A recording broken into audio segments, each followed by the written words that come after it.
In considering assemblage, I am often interested in letting the meaning emerge and paying very close attention to the qualities of form, the qualities of the materials, the composition, the rhythms and proportions as the piece develops. So in this piece that you're looking at here, called Duck and Cover, the central image is mostly what I would call low-profile materials, which I'll explain further.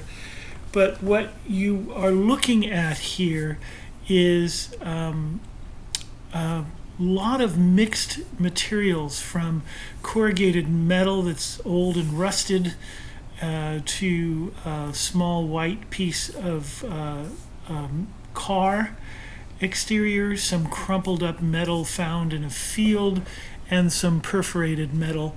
And then all of this is underneath an image of a duck, which is a weathered, highly weathered duck, which was purchased from a junk shop and originally came from Indonesia, carved in Indonesia. And then hanging down below is a piece, a wood-fired piece of ceramics performing the function of a plumb bob, which I will talk about in some further detail.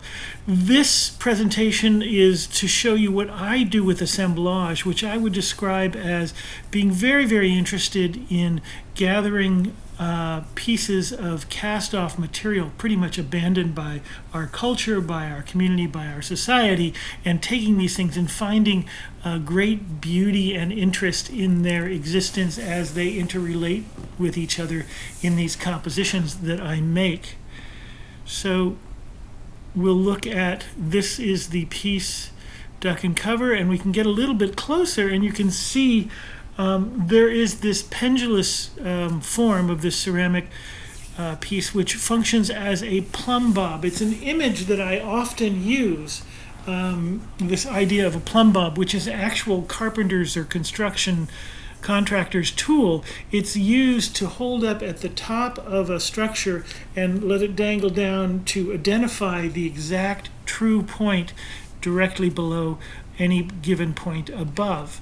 So it's a tool that helps you identify the true directly vertically below point. And I like this metaphor of actually having something, a tool that points to the truth, that points to something that is true, that we can know for sure. And I think it's a symbol that is reoccurring in all this current series of assemblage. I haven't tired of it, so I think I will keep doing it. The three crumpled metal, these are, I don't know how they were originally formed. I found them in a field behind my home, and they're just pieces of metal that are crumpled, and I drilled holes in them and then passed this wire cable through them, and then set up this structure so that the weight of the pendulum of the plumb bob is pulling down on those pieces of metal, which are basically just sitting in these little eye screws and held there, vertically held up by the weight of the plumb bob. So it's a very kind of potential kinetic energy. If you were to lift the plumb bob up, all three of those little crumpled pieces of metal would fall forward. Here's a close-up just emphasizing the composition of the piece itself. And you can see that almost half the piece is taken up with this rusted corrugated piece of metal, also found in a field during a hike, and some color relief provided by the silver perforated metal and the white rusted piece of a car. The diagonal here, you can see this kind of slight diagonal, is provided by a section of a crosscut saw blade. Here's a close-up of the plumb bob feature. This is wood-fired ceramic.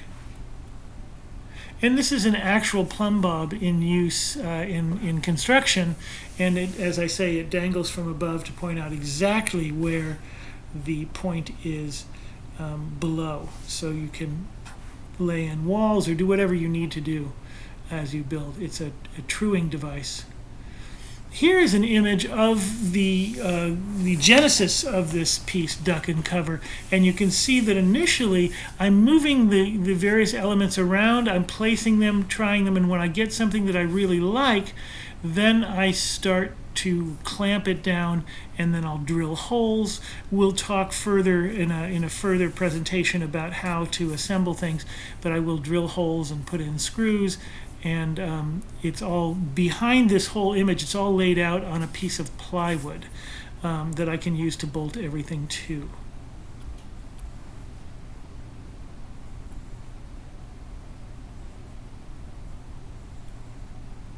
And now I want to talk about low profile versus high profile materials.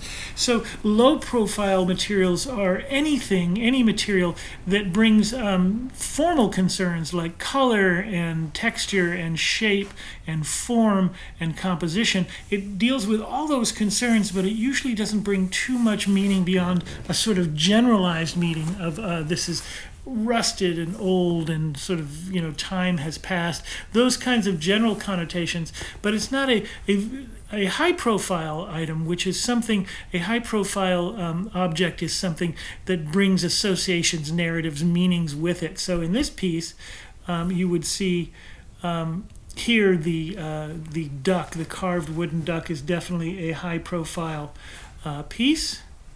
And down here, this Plumb Bob functions as well as a high-profile kind of concept here. And they vary. High-profile objects can be quite blatant, very direct, very exact, carrying a lot of meaning, or they can be more subtle. Here is again, a great look at a piece in progress. So this is originally a kind of old antique art box that was used to hold paints and brushes that I've opened up, and then I've begun to put things into it. And you can see some rusted steel spikes, some stones, a wheel, some barbed wire, some kind of device, measuring device, gauge, and a delightful elephant. This is very much part of one of the things that I wanted to put in this piece. And this was a bit of a collaboration that I was doing with an English class, and I included 5 objects that were given to me by my co-collaborator, Michael Wiley, the English professor. I asked him to give me some objects to include, and one of the things is this letter opener at the bottom of the image, that was given to him that he got from his grandfather after his grandfather passed away. So that was one of the items that Michael gave to me. He gave me a large white rock, which I broke up and put into that little cavity there. And then some other items were involved. Here's the finished piece. The only thing you can't see is there are a few things that dangle down, including, of course, the Plumb Bob is there.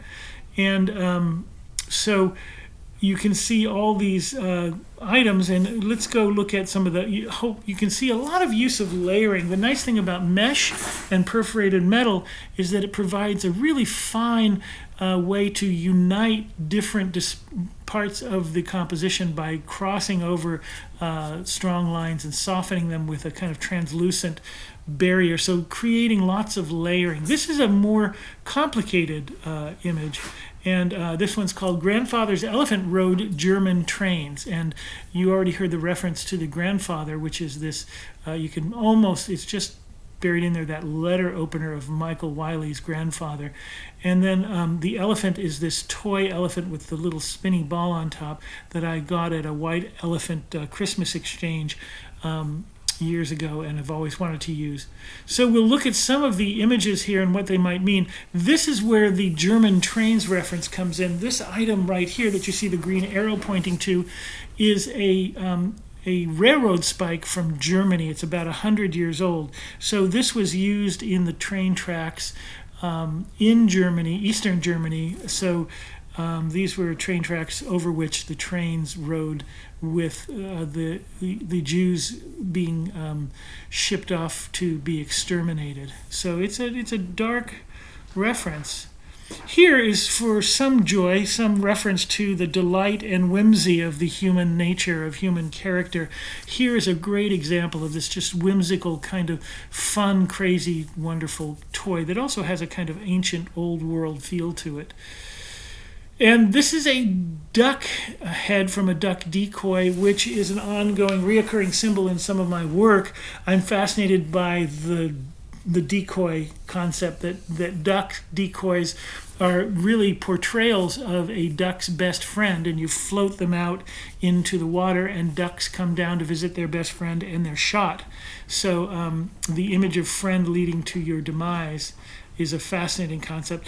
This is a heart rate monitor that comes from an old medical device. There you can see some human teeth. It's the mold of my teeth from some orthodontia visit when I was a child. Here, that's the butt of a rifle. So a little ominous presence there.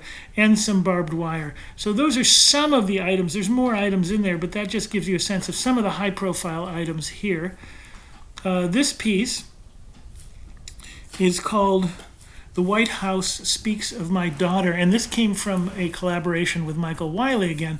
The 3D design class would often collaborate with the English class, and so in this case, what we did is we gave objects to the English class, and I, in my case, with the professor Michael Wiley, and they would write on those objects, and then we'd use them in assemblage. So I got 5 written-on objects, used them in an assemblage that I built, a rather large, complicated one, and then eventually ended up taking it apart and then reusing some of the pieces. And here, the central image here is this really horrible list here that says whore, bitch, cunt, emotional, bleeding, slut, soft, pig, fat, slob, dog. And when Michael Wiley gave me that list that he had made on this piece of fence post, he said, these are the terms that the current president used during his campaign to describe my daughter. So I was really moved by that and glad I found a way to bring this into an assemblage. The other high-profile items include this rather majestic-looking figure holding a crown over her head, winged kind of angel figure. And again, to give a counterpoint, a balance of the dignity of women, perhaps as envisioned in, say, 1950 or something. And then we have the reoccurring Plumb Bob image. There is a truth. There is always gravity exists, truth exists. Here's a much subtler piece. Here it's mostly just formal composition. There is a little bit of messaging. You can see the very back panel is a bracket used to hold hoses on the wall that I've flattened out, and then some more perforated metal. And that ball in the center of it, that half-round image, is this piece is called 3-shot. That image right there, that's a lead, that's a hemisphere of lead. So a subtle reference to toxicity and environmental, perhaps, concerns. These balls, these stones, these are 3 round stones that were used by the native peoples around Clear Lake, California, to hunt with slingshots. They would use these to shoot waterfowl. So that's one of the reasons you can find so many of them, is there are a lot of them at the bottom of the lake. And then the Plumb Bob is still in evidence.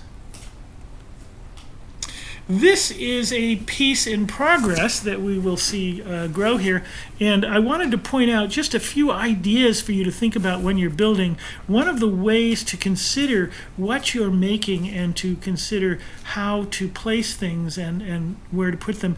In this case, I'm interested in this mesh piece with a little instruction panel on it. Where should it go? How should it be placed? So one of the best ways to make those decisions is to move it around, and each time you move it, take another picture of it so you can see you can take a look at these pictures and you can see, okay, here it is at the bottom right of the piece. Here it's moved to the upper right of the piece. And then here it's moved, it's turned 90 degrees and moved to the center. And so you can go through these pictures quickly and get a sense. Here it's still at the upper right, but it has been rotated so that the panel, instruction panel, is down, upside down, and towards the center of the piece. So you can play those back and forth and get a sense of where you like it. Now what I'm doing is I'm examining another question. Does this duck belong? And can I put it here, or should I put it here? So again, I'm using this idea of taking pictures in order to create, to get an idea of where I would like that duck to go. So that gives you an example of what you can do, some ideas about how to make your assemblage, how to create your assemblage, how to kind of make compositional decisions, and then we'll talk more about how to actually fasten things so that they stay put. So assemblage is an exciting way. It's environmentally advantageous because you are taking things that normally would just go to a landfill and you're making objects of real interest and beauty. I hope you have a great adventure making your assemblage.